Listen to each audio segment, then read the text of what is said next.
aux assemblées, toutes les fois à Chico et à Chigoranga. Namo Vishnupadaya Krishnavastaya Bhutale Shrimati Bhakti Charusamati Namini. Namo Vishnupadaya Krishnavastaya Bhutale Shrimati Bhakti Vedanta Swamiti Namini.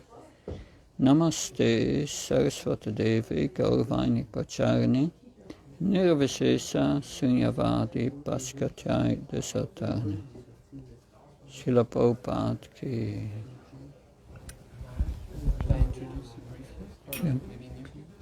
Yeah, oui, tu peux. Donc, Hare Krishna à tous. Merci. Oui, allez-y. J'ai juste besoin d'un petit détail pratique pour le marrage. Les épices qu'on peut utiliser pour votre subji. Oui, tu pourrais utiliser tous les épices. Oui, okay. Pas de problème. Pas pimenté. Pas de piment. Pas de piment et pas trop d'épices. Modéré. Oui, modéré. Tu l'utilises modéré. Du piment fort, fait que... On va le mettre à côté. Oui, c'est ça. Merci, Marie. Hare Krishna. Donc, merci. On veut remercier tout le monde et spécialement Pierre Adé, Mataji qui perpétue son centre Lila des Neiges depuis je ne sais combien de temps, 15 ans, 20 ans, plus? 16 ans. 16 ans, ok, bon. Donc, c'est grâce à elle qu'on peut être ici et profiter de cette atmosphère incroyable. Donc, merci. Et à André Pabou qui est derrière les coulisses et qui est très réservé, mais qui est aussi un pilier pour nos événements. Donc, on a le bonheur aujourd'hui également d'avoir Maharaj avec nous, Bhakti-Prabhupada Swami. Juste brièvement, peut-être qu'il y en a qui ne l'ont pas vu déjà ou pas vu souvent, mais il a rencontré donc les dévots du mouvement dans les années 90. Et puis, il a rapidement joint le temple à Radhadesh, je crois. Oui, après quelques années. Quelques années après, en Belgique. Et il a joint comme un dévot à temps plein. Il a offert des services vraiment importants à ISKCON pendant plusieurs décennies. Et il a été, il me disait Maharaj hier, il a été président à Radhadesh, il a été manager général. Il a fait beaucoup pour propager le mouvement de Srila Prabhupada. Et il a aussi été impliqué longtemps avec le GBC. Le GBC, ça se trouve être l'autorité ultime du mouvement ISKCON. Et Maharaj était secrétaire au bureau du GBC. Donc c'est un travail très exténuant et très de haute qualification. Donc Maharaj a fait ça longtemps.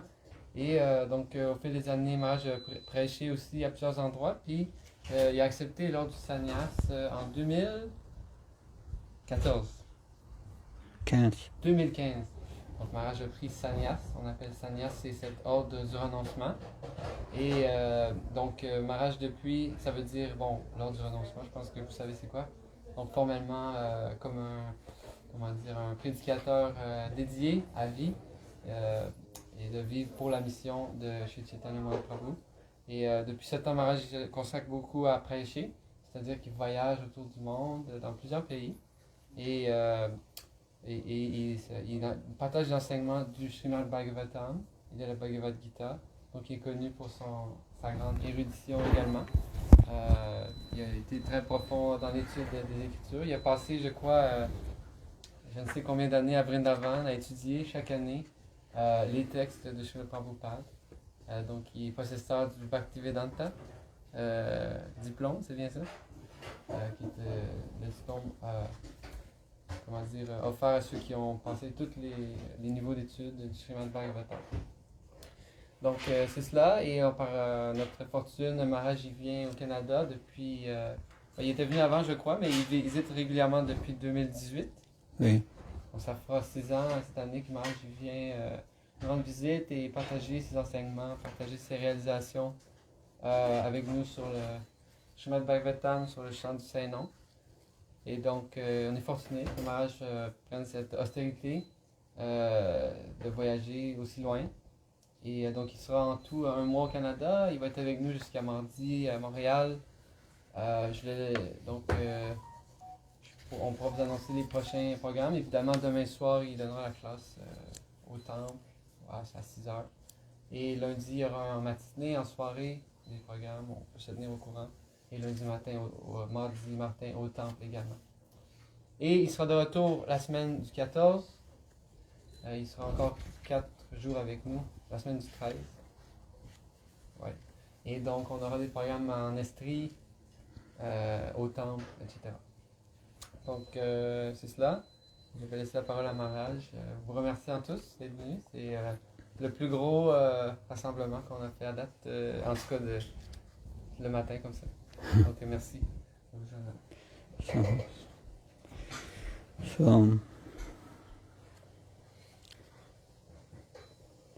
Merci bien, Pranagoranga Prabhu. Oui. Oui, je suis d'origine de Bruxelles. Je suis d'origine flamande. Donc, mais comme j'ai toujours vécu à Bruxelles, j'ai appris la langue française. Ma connaissance n'est pas parfaite. J'ai jamais aimé de parler français, mais j'étais forcé parce que j'habitais à Bruxelles. Mais je connais quelques mots et j'essaie de m'exprimer. Et donc, excusez-moi, ma connaissance de la langue française est très limitée, mais je fais que mon meilleur. Mais c'est vrai que Bhakti Maharaj m'a demandé de venir au Canada et aussi sa sainteté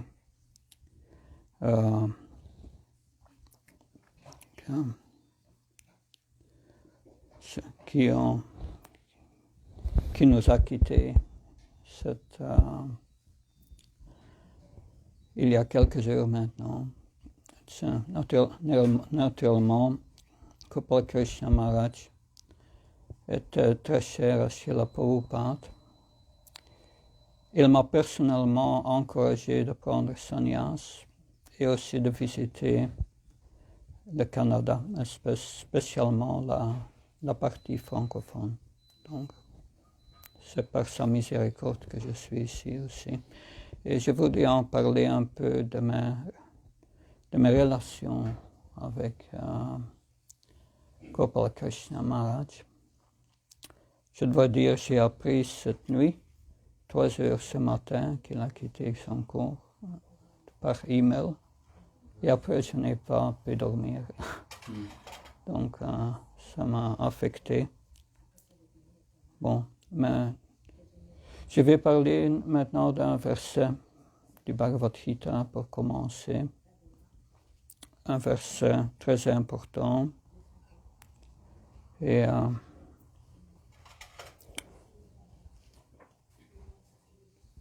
je vais relier ce verset, cette connaissance, avec la vie de Gopal Krishna Maharaj. Donc, Om Namo Bhagavate Vasudevaya. Om Namo Bhagavate Vasudevaya. Om Namo Bhagavate Vasudevaya. Om Namo Bhagavate Vasudevaya. Om Namo Bhagavate Vasudevaya. Om Namo Bhagavate Vasudevaya. Donc, je vais lire un verset de la Bhagavad Gita, chapitre 14 de les 3 gunas. Et je vais réciter verset 26. C'est un verset très important qui explique comment transcender la nature matérielle et atteindre et de connecter avec l'énergie spirituelle. Donc, c'est très important pour nous. Ça c'est Mamsayo Vyabhicharena Bhakti Yogena Sevate Sagutan Samatichetam Brahma Bhuyaya Kalpate. Celui qui tout entier s'absorbe dans le service de dévotion, sans jamais faillir, transcende aussitôt les modes d'influence de la nature matérielle et atteint le niveau du Brahman. Le teneur est porté. Krishna, dans ce verset, répond à la troisième question d'Arjuna. Quelle voie faut-il emprunter pour atteindre le niveau absolu? L'univers matériel, comme nous l'avons déjà vu, est régi par les trois gunas.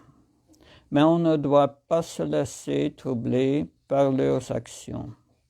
Plutôt que d'y absorber sa conscience, mieux vaut consacrer ses pensées aux actions centrées sur Krishna. N'agir que pour Krishna, tel est le Bhakti Yoga, lequel comprend bien évidemment les actes accomplis pour Krishna, mais également ceux accomplis pour ses innombrables émanations plénières telles Ram et Narayan. On dit de celui qui sert n'importe laquelle des formes de Krishna ou de ses émotions plénières qu'il a atteint le niveau absolu, qu'il a transcendé les gunas, car toutes ces émotions sont pleinement spirituelles éternelles, toutes de connaissance et de félicité.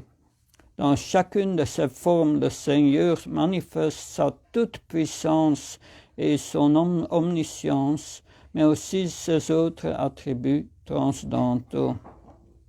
C'est pourquoi, en prenant part au service de Krishna ou de ses émanations plénières, fort d'une détermination inflexible, on transcendra aisément les trois gunas, d'ordinaire si difficiles à surmonter. Le 7e chapitre l'expliquait déjà. Qui s'abandonne à Krishna transcende aussitôt l'influence des gunas. Être conscient de Krishna, pratiquer le service de dévotion, permet d'obtenir une nature pareille à Dieu. Le Seigneur décrit sa nature comme étant éternelle, omnisciente et bienheureuse, ainsi qu'une petite qui partage tous les attributs de la mine d'or. L'être vivant fait partie intégrante du Seigneur suprême. Sa nature spirituelle est qualitativement égale à celle de Krishna.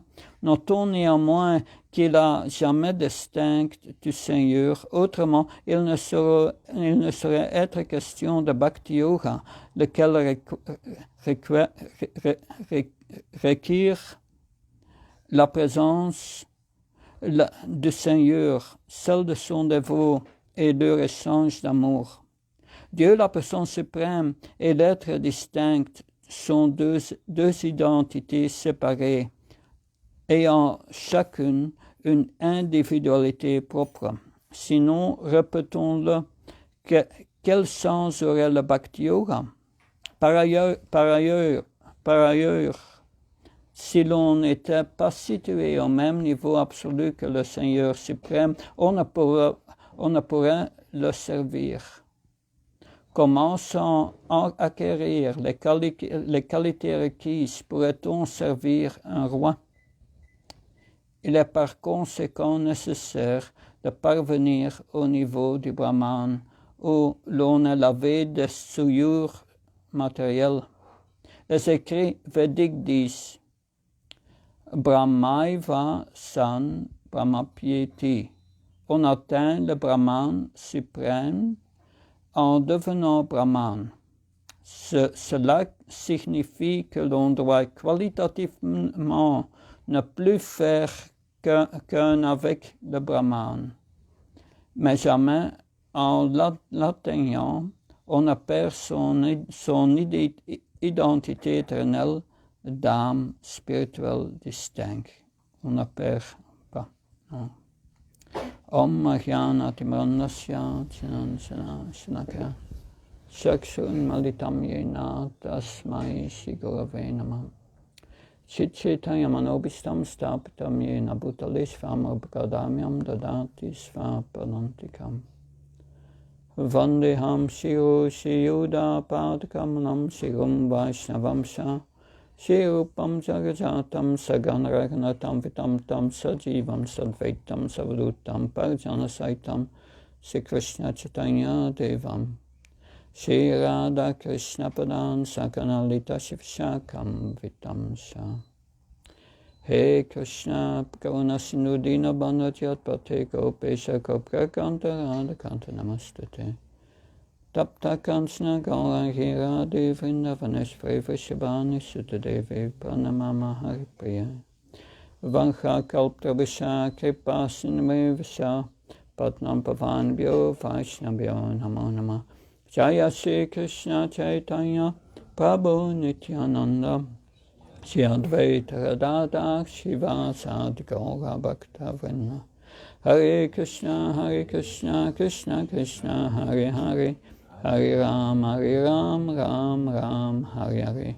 Namo Vishnu Padaya Krishna Prastaya Bhutale Srimate Bhaktivedanta Swami Namine. Namaste Saraswati Devi Gauravanya Pacharane. Nirvishesha Sunyavadi Paskachaya Desatane. Srila Prabhupada Ki.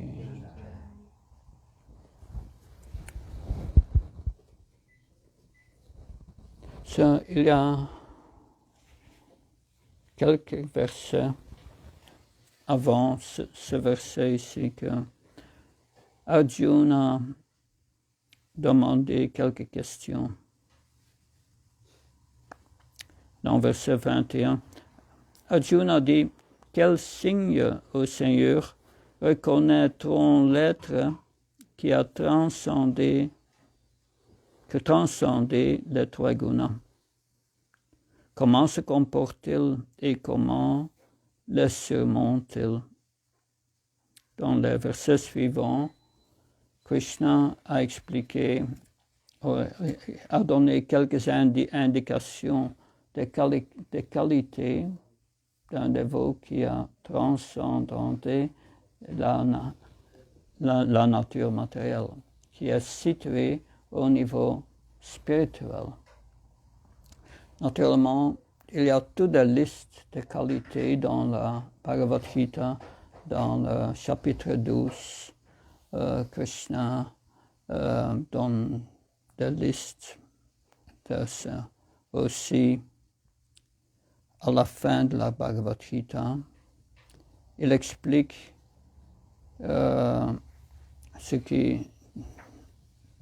que celui qui donne cette connaissance, la conscience de Krishna à des autres, est très cher à Krishna. Donc on a toutes ces qualités qui sont expliquées dans la Bhagavad Gita, la tolérance, l'humilité,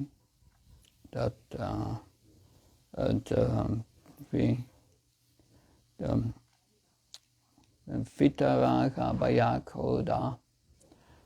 Krishna dit dans le 4e chapitre, on est affranchi de la peur, on n'a pas de peur, pas de colère, toujours paisible, pas d'attachement matériel. Et il développe toutes les bonnes qualités, la compassion, ça, oui. Son cœur devient très doux et il est toujours concerné avec les autres, l'avancement spirituel des autres. Il a perdu tout le sens d'égoïsme. Il est devenu un serviteur. Naturellement, c'est comme c'est expliqué dans ce verset, Mamsya Vyabhacharana, pour atteindre le niveau transcendantal, oui, on doit faire du service de dévotion. On a deux mots ici, service et dévotion. Mais c'est expliqué par Haridas Thakur dans le Harinam Chintamani que toutes ces qualités d'un dévot,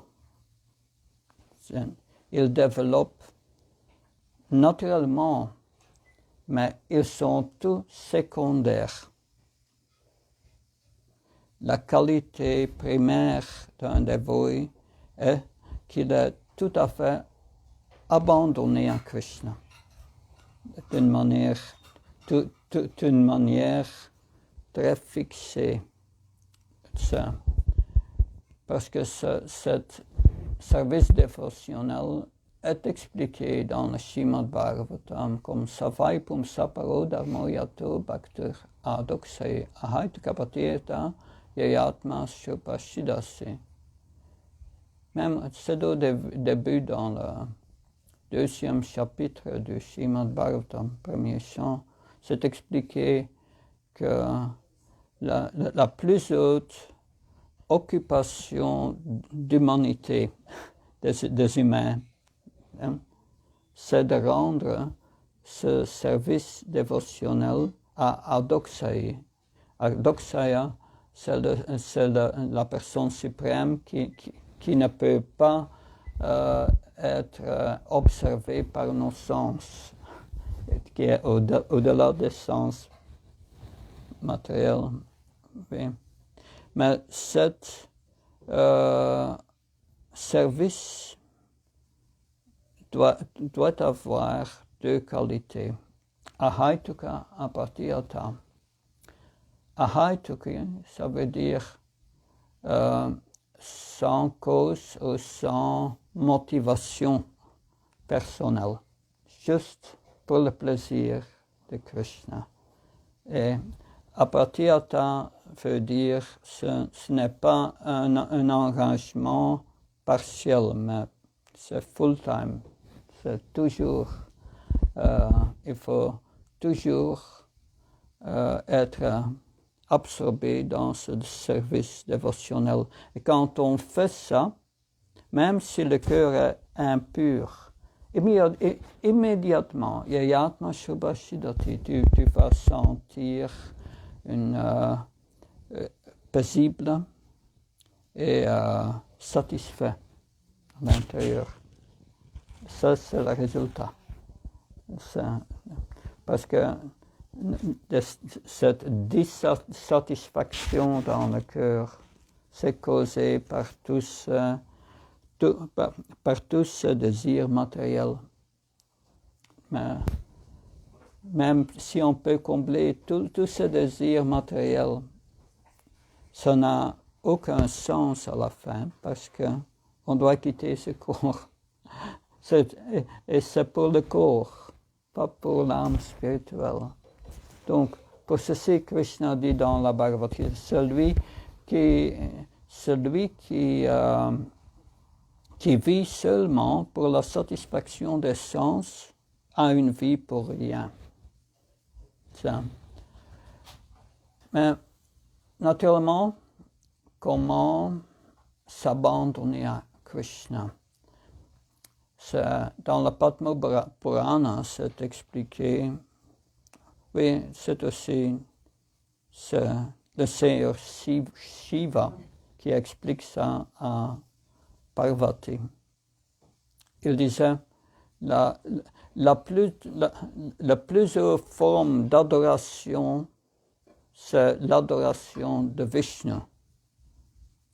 Mais plus haut que l'adoration de Vishnu est l'adoration ou le service à le dévot pur de Krishna. Et, mais Krishna aussi dit à Arjuna que celui qui dit qu'il est mon dévot, il n'est pas mon dévot, Krishna dit. Mais celui qui dit qu'il est le dévot de mon dévot, ça c'est mon vrai dévot. Donc ça c'est le moyen pour atteindre ce niveau transcendantal. C'est expliqué dans ce verset comme pour servir un roi, il faut être on doit avoir des qualifications. Il faut vivre dans le palais aussi. Il faut entrer d'abord au même niveau.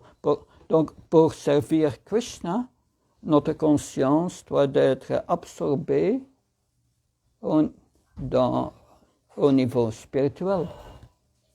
Mais notre conscience est contaminée. Donc, comme ceci, on ne peut pas directement servir Krishna. Ce n'est pas possible. Donc, pour cette raison, Krishna nous a conseillé dans la Bhagavad Gita, il a nous conseillé Tatvini Panapatna Pariprishna Sivya Bhateng Santite Jnanam Jnanastat Darshana. Il faut approcher un maître spirituel et lui servir et demander des questions d'une manière très humble. Et quand on fait ça, Krishna dit Yatyattvana pradharmam evan yasyasi pandavayena bhutane ashishani rakshati atmatue atomahi. À ce moment, quand tu sers le maître spirituel, le dévot pur, à ce moment, tu vas voir, ta conscience spirituelle va développer et tu vas commencer à voir à observer que Krishna est dans le cœur de chacun. Et que tout est une énergie de Krishna. Et Krishna est partout dans ces énergies. On devient graduellement conscient de Krishna par ce service au maître spirituel. Donc, parce que toutes ces qualités divines font développer dans quelqu'un qui sert le maître spirituel avec grande détermination, qui va s'engager dans sa mission, la mission du maître spirituel. C'est la mission de Srila Prabhupada, c'est la mission de Chaitanya Mahaprabhu, Krishna Chaitanya, de Krishna. Donc, ça, c'est la manière pour atteindre ce niveau spirituel. Et à un certain moment, on va développer, parce que ça, c'était le conseil donné par Sri Chaitanya Mahaprabhu à Raghunath Das. Raghunath Das, il était situé, c'était un homme marié, jeune femme, et il était d'une famille très riche, il avait beaucoup de richesses. Mais après avoir rencontré Sri Chaitanya Mahaprabhu, il n'était pas très... Il avait perdu son intérêt pour toutes ces richesses. Et il voudrait juste joindre Chaitanya Mahaprabhu et quitter sa famille. Mais Chaitanya Mahaprabhu disait à Raghunath Das, ne fais pas ça. Tu restes chez ta famille, mais internement, tu fais tout pour le plaisir de Krishna. Internement, constamment, tu sers dans ton mental Radha et Krishna. Mais externe, tu fais tous tes devoirs comme tu fais normalement. C'était l'instruction de Chaitanya Mahaprabhu. Donc, la conscience de Krishna, c'est un développement interne. On a ce terme service dévotionnel. Le service, c'est externe, mais la dévotion, c'est interne. Et on doit développer. Mais on développe ça via un médium du service au maître spirituel. Et là, on a l'exemple de Gopal Krishna Maharaj. Et il a joint ce mouvement en 1968. Il a rencontré Srila Prabhupada à Montréal. Donc, après avoir, il a reçu l'initiation, il est devenu très sérieux dans le processus de la conscience de Krishna. Et il a fait son sadhana d'une manière exemplaire. Et il a continué ça pendant toute sa vie. Et en 1975, 75,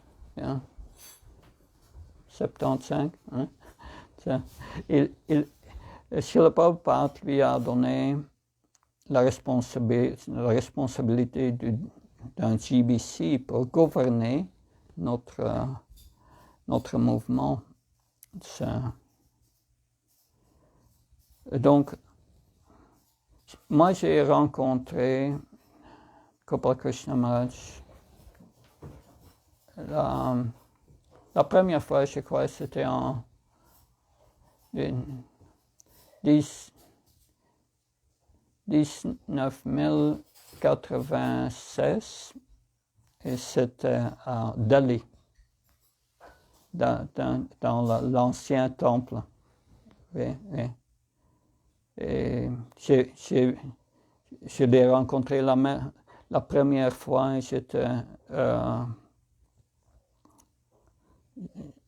oui. Il donne des classes du Bhagavatam. Et j'étais impressionné qu'il connaît tous les détails du Bhagavatam. Je me rappelle une des premières fois, il parlait du premier chant. Au début du Bhagavatam, on a les sages de Namisaranya qui demandent des questions. Et il connaît toutes ces 7 premières questions par cœur. Oui. Mais après, je suis devenu secrétaire du GBC en 2001. Et j'avais beaucoup de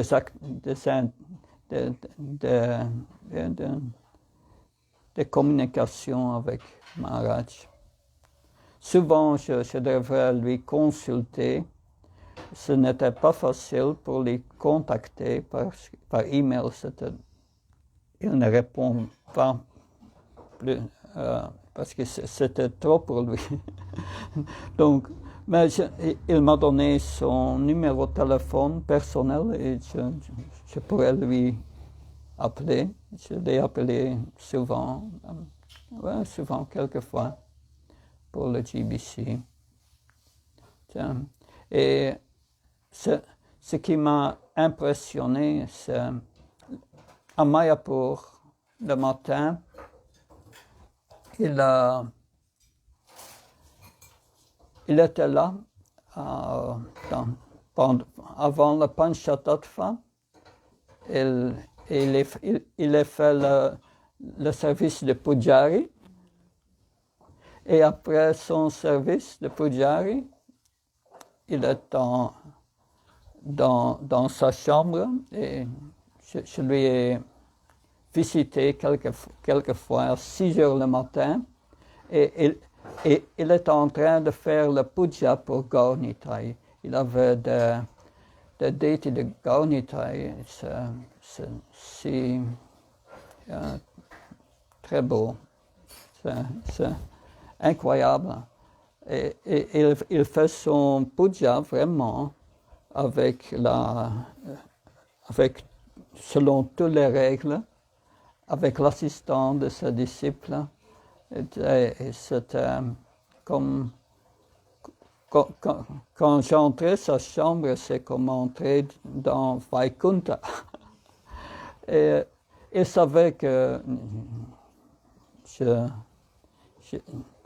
je viendrais de la Belgique, donc il parle français avec moi. C'était intéressant d'être ça. Et mais je dois dire que Gopal Krishna Maharaj était très, très respecté par tous les dévots en Inde. Une fois, pendant l'année 2008, j'étais à Visakhapatnam, c'est le sud de l'Inde. Et nous avons eu une réunion là avec la Indian RGB, c'est l'entité en Inde qui gère ISKCON Inde entièrement. Et, mais dans la discussion, parce que j'étais là comme représentant du GBC comité exécutif. Et on avait des tensions, des discussions sérieuses entre le Indian RGB, qui gouverne l'Inde, et le GBC international. Vraiment des discussions lourdes. Mais à la fin, il demande toute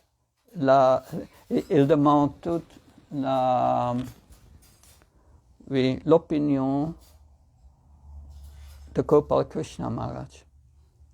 Et avant qu'il parle, tout le monde, c'était vraiment pas de bruit, comme on dit, silence, quand il parle.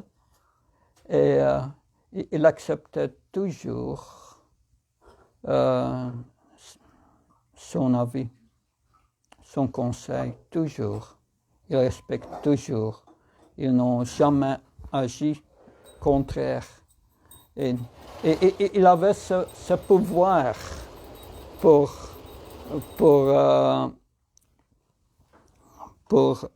engager tout le monde d'une manière coopérative, incroyable.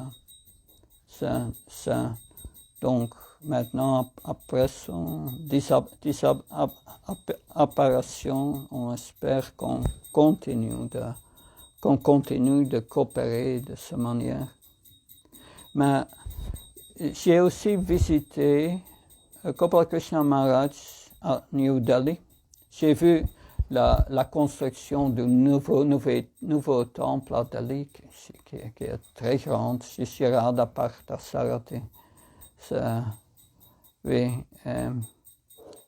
et je lui, comme secrétaire de GBC, je l'ai visité dans sa propre chambre. Et c'était la même chose. J'arrivais à 6 heures le matin et il était en train de faire son puja pour Gaurnitai. Toujours fixe, très fixé dans son service, très régulier. Et il jamais, de ma connaissance, il n'a jamais manqué son puja. C'est toujours très fixé. Oui. Il chante ses tours et sa connaissance des Écritures. Et c'est comme un dévot pur de Krishna. Il attire tout le monde. Il attire tout le monde. Et même le premier ministre de l'Inde, il avait contact avec les grands politiciens en Inde. Et il avait un lien d'amitié avec eux. C'est incroyable. Hein? C'est toujours dans le GBC, quand on a des discussions et on a un problème avec l'Inde, c'est toujours Gopal Krishna Maharaj qui donne la solution pratiquement. Donc, c'était extraordinaire. Tous les temples à Delhi qu'il a construit. Oui. Et aussi à Mayapur, il était aussi un des GBC de Mayapur. Oui. Il m'a encouragé personnellement de prendre sannyas parce qu'il savait que je ferais la prédication à l'Ukraine. C'est déjà 20 ans. Chaque année, j'étais 1 à 2 mois dans l'Ukraine. Mais maintenant, naturellement, je donne encore des classes sur l'Internet pour l'Ukraine. Mais il m'a toujours encouragé. Parce que quand on a de l'amour pour Krishna, cet amour, on a de l'amour pour tous les êtres vivants. Ce n'est pas possible de développer de l'amour pour Krishna quand on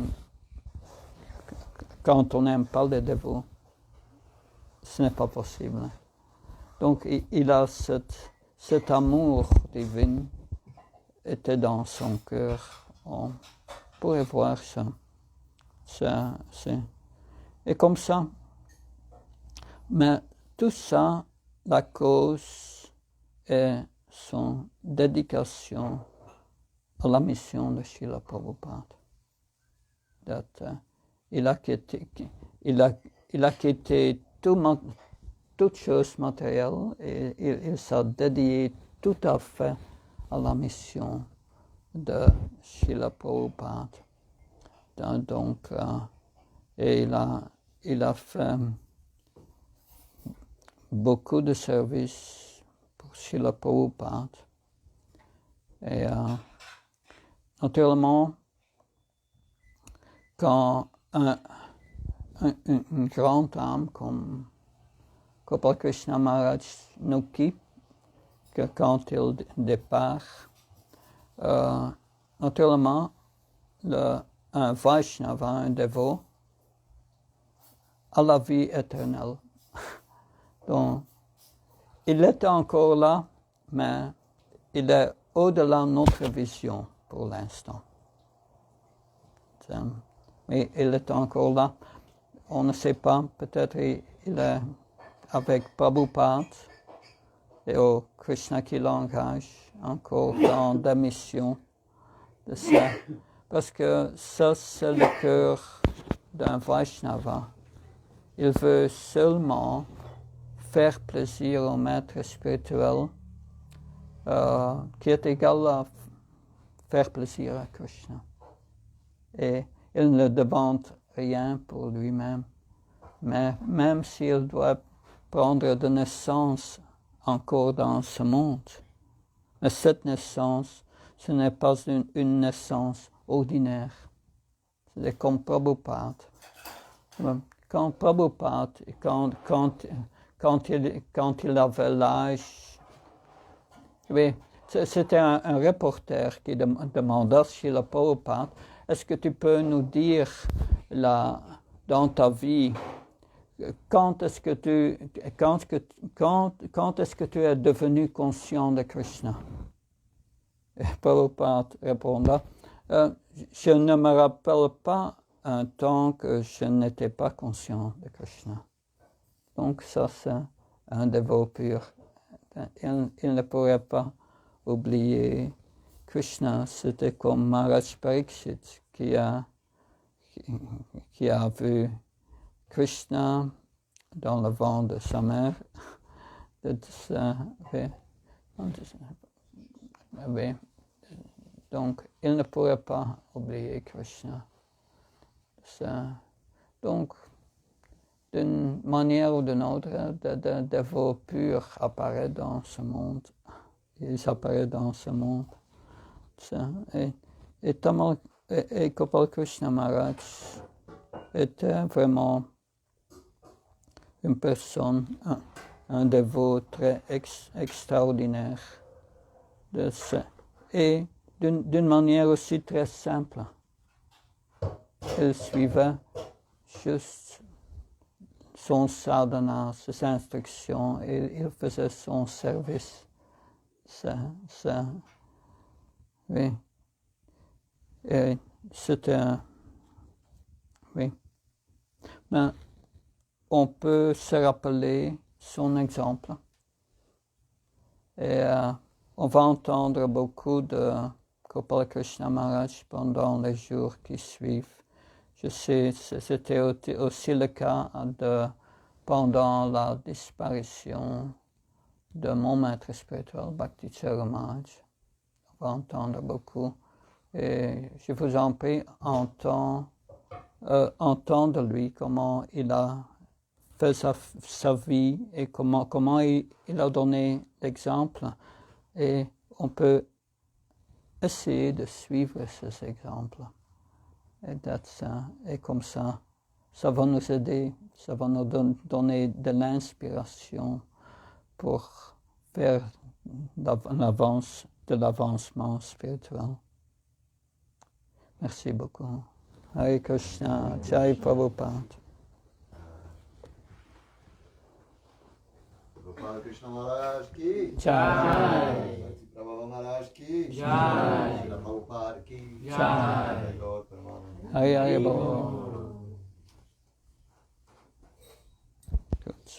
Oui. Oui, c'est l'heure des questions. Juste un passe-temps de Gopal Krishna Maharaj. Parce que, comme Maharaj expliqué, Gopal Krishna Maharaj a joint à Montréal. Puis il travaillait pour Pepsi Cola. Pepsi Cola. Puis il était comme un higher salesman, quelque chose. Il était comme au placé, puis il avait un suit and tie, il était toujours en veston, cravate. Puis il faisait des grosses journées, puis dans ce temps-là, le premier temple à Montréal, c'était une salle King. Il était voir là-dessus, puis il avait rénové le premier temple. C'était le troisième temple au monde. Il y avait eu New York, San Francisco, puis après ça Montréal. Oui. Puis dans ce temps-là, le mouvement était très jeune, donc il n'y avait pas beaucoup d'argent, il n'y avait pas encore la distribution des livres, tout ça. C'est Gopal Krishna Maharaj, il a gardé son emploi, parce que c'est par son emploi que le temple se payait. Oui. Puis il arrivait souvent tard le soir, des fois il travaillait jusqu'à minuit, ou 11 heures, ou des choses comme ça. Puis il faisait son dame d'avat en face des murtis. Des fois, il s'endormait là. Puis, les dévots, il le réveillait. Il était encore en donne d'avat à Mangalarti. Il s'en réveillait, il faisait Mangalarti avec les dévots.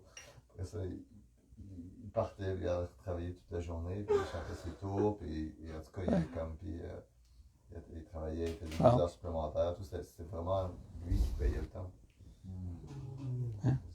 C'est extraordinaire. Merci pour partager ça. Il y a beaucoup de vous vous souvenez, vous étiez voir à Montréal au début de... En 68, j'étais une petite fille. Là, je me souviens, on était venus en 87, ici à Montréal. Oui. Et puis c'est l'époque, en 87, quand on est venu, les temples de Montréal étaient dans les mortgages. Mortgage, puis on n'avait pas de sous pour payer. Puis Maharaj est divisé ici, à Montréal. Et puis ils ont tout planifié pour vendre les propriétés. Et puis Béradama, toutes les déités, les présidents, tous les jours ils viennent, ils regardent les déités, ils pensent, oh, on va déplacer Radhamanoa ici, on va déplacer Gornita ici, dans tous les plans. Et puis nous on est bien arrivés, ça fait comme quelques mois, je me suis dit, oh mon Dieu, en vrai, c'est Maharaj qui m'a envoyé ici. Moi, j'étais en Inde, en Vrindavan. On était venu après 86, des choses qui étaient passées. Puis on est venu, puis Maharaj qui prend soin de nous, puis on est comme 5 brahmacharini. Puis Prabhupada, et puis il y avait plein de brahmacharis aussi étaient venus à Bombay. Et puis c'est lui qui nous dirigeait, oh, Bombay, non, c'est trop occupé pour vous, va à Vrindavan. Puis on était arrivé à Vrindavan, c'est lui qui prenait des soins, des responsables. Puis on est resté comme 6 mois à Vrindavan. Et puis là, il y avait une demande à Montréal, des Pujari, des Radha Manohar, et puis après Maharaj, nous rencontré, puis on était déjà Pujari à l'île Maurice. Et puis elle a dit, oh, vous pouvez aller parce qu'il y a une demande ici. J'ai dit, oh non, non, c'est pas, on est venu en Inde pour vivre, nous on ne veut pas retourner à un pays qu'on ne connaît pas. Oh, vous êtes fait avoir. J'ai dit, non, non, c'est mon responsable, et puis vous allez là. Et comme Maharaj disait, Bhakti Maharaj est vraiment dans les dédicachés. N'importe où il va, et même aux autres, il fait toujours les dédicachés, Mangalarti. Mais il n'est pas capable de debout, mais il va faire les pujas.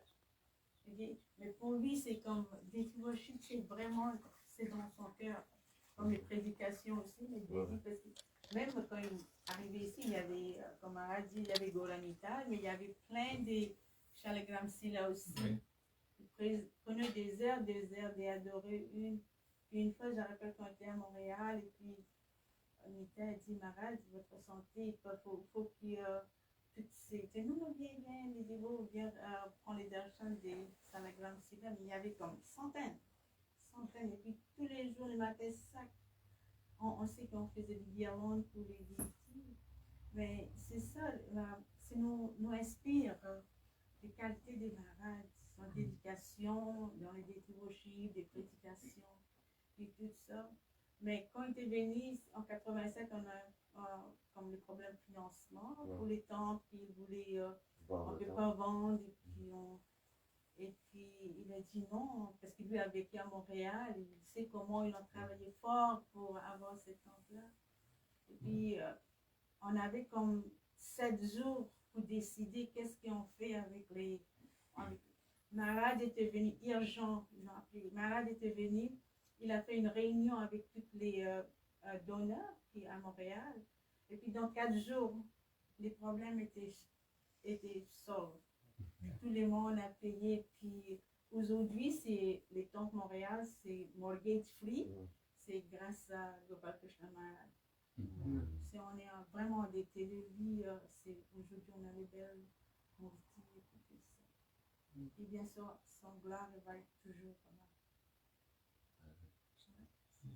Il y a beaucoup de déplacements, mais ça c'est une de. Et c'est vraiment. Ça me touche. Merci.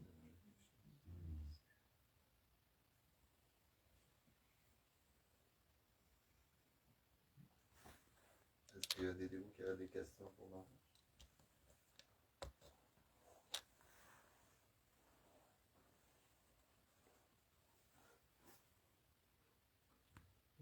Merci. Jai Prabhupada.